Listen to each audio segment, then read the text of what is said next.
Well, welcome. Hello. This is the look I came up with today. Just playing around, not going anywhere, not doing anything. But I have been clearly obsessed with the greens, and I'm really trying not to buy another palette. So my logic was go play.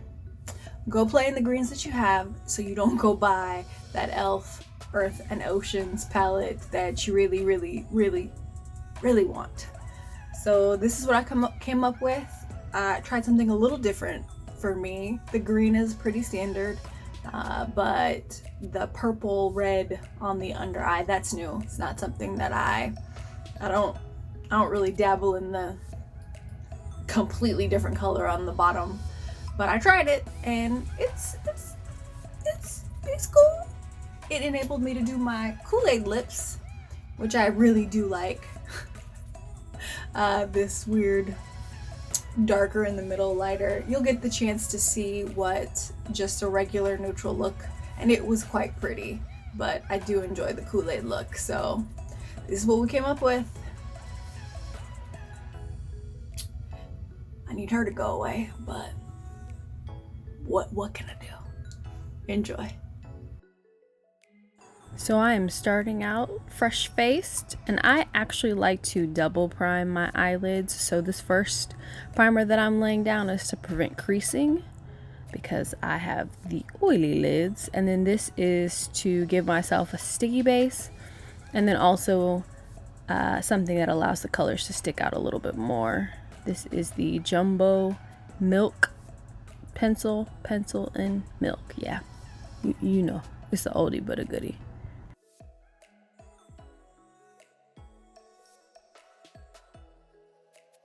And here I am laying down a transition color that is pretty close to my actual skin color.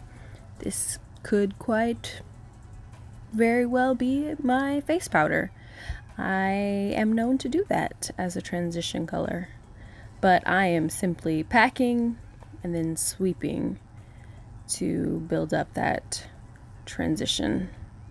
I'm going in here with a little bit of a warmer brown, and then now I'm laying down a light green, a pukey green.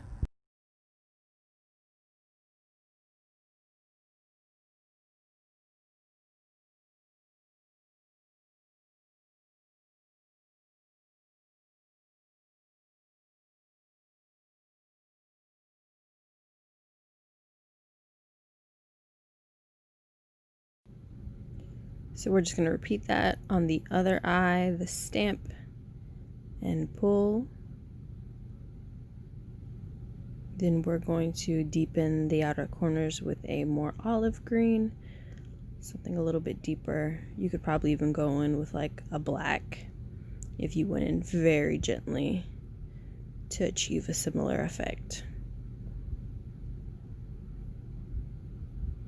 Here I'm adding more of that lighter green to help with that transition. And you know, eye makeup is always about stepping back and then going over what you just did, because when you move on to the next step, oftentimes it blurs the lines of the previous step. So I'm adding more of that transition color and just sort of going back and forth, back into that deeper green to intensify it until you get a look that you are satisfied with.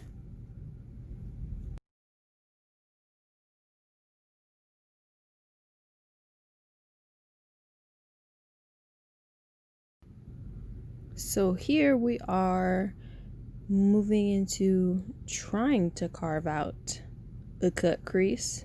I'm not the greatest at this, so I go slowly, I do small stamping, and I do believe that I am using yet again the NYX Jumbo pencil in the color Milk.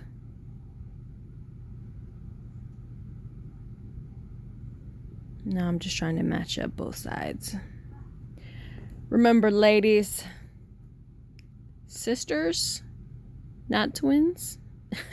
Okay, that might just apply for eyebrows, but hey, I'm not necessarily a perfectionist, so we gonna get them as close as I can, and it is what it is. So because of my eye shape, I don't necessarily go up. I could, and that would potentially change my eye shape, but I pretty much follow the natural line of my eye. It's obviously just extended up. And then the way that I blend out those edges is also at an angle to sort of accentuate the angle of my eyes. And then I'm going in with a bronze to cut that crease. And then here eventually you'll see that I actually go in and transition the bronze and the olive green with a color in the middle to sort of help pop.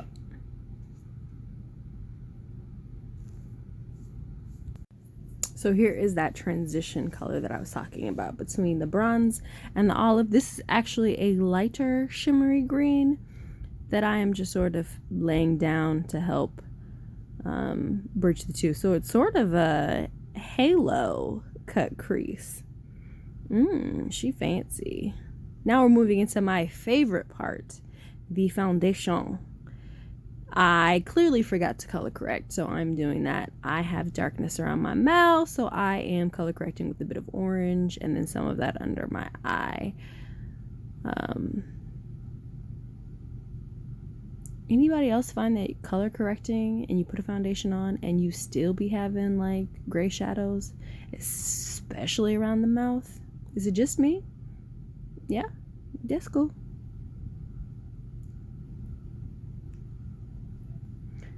I'm using a blend of foundations.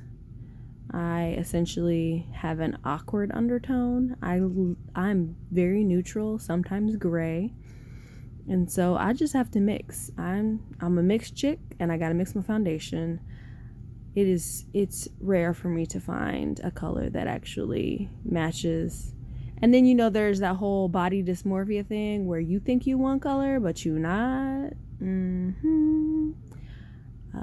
I often think that I am deeper complected than I actually am. Probably because at one point in life I was deeper complected than I currently am. But it's cool. I mean, I am who I am. The many shades of me. I really do. And I just love watching the complexion change. And the dew, honey, the dew. It's buttery. Moving into highlight. I really enjoy this process because it brings in sort of that neutral yellow undertone back into my face. The complexion products that I do blend sort of bridge the exterior of my face with the interior, which is much lighter than, say, my forehead. And so I sort of pick a color that's in between the two to put all over, and then I put a lighter color in the center of my face to bring that portion of my complexion back, because I just really appreciate it. Next, I'm moving on to eyebrows, and this look, I'm not being super precise with it. I am giving myself the illusion of more hair in the eyebrows that I have. They're definitely victims to the early 2000s, and truth be told, I don't think I've pulled more than like 5 hairs from my eyebrows in the past 6 months, and that's all growing down closer to my mobile lid and not my actual eyebrow area. So it is what it is. Good. Thank God for makeup. So here we're transitioning into sculpting. I don't necessarily call this contouring because it's not really gray base that I'm using, but again, my forehead is darker, so I'm really just trying to bring back in some of that natural dimension that I lost when I even out my complexion. And I do like to place some around my nostrils because I feel like, because my nose is flat, Binoy nose, it is what it is. I feel like my nostrils just sort of be floating out there, so I put a little shadow in there to anchor. And here I am trying something a little different. I'm using a purpley berry under the eye to complement and contrast that lovely olivey green. And I'm feeling it. Are you?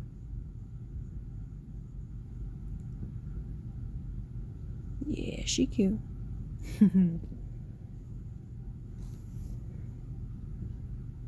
Here I'm going to line a very thin liquid liner, and then off camera I'm going to apply some falsies because I'm terrible at that.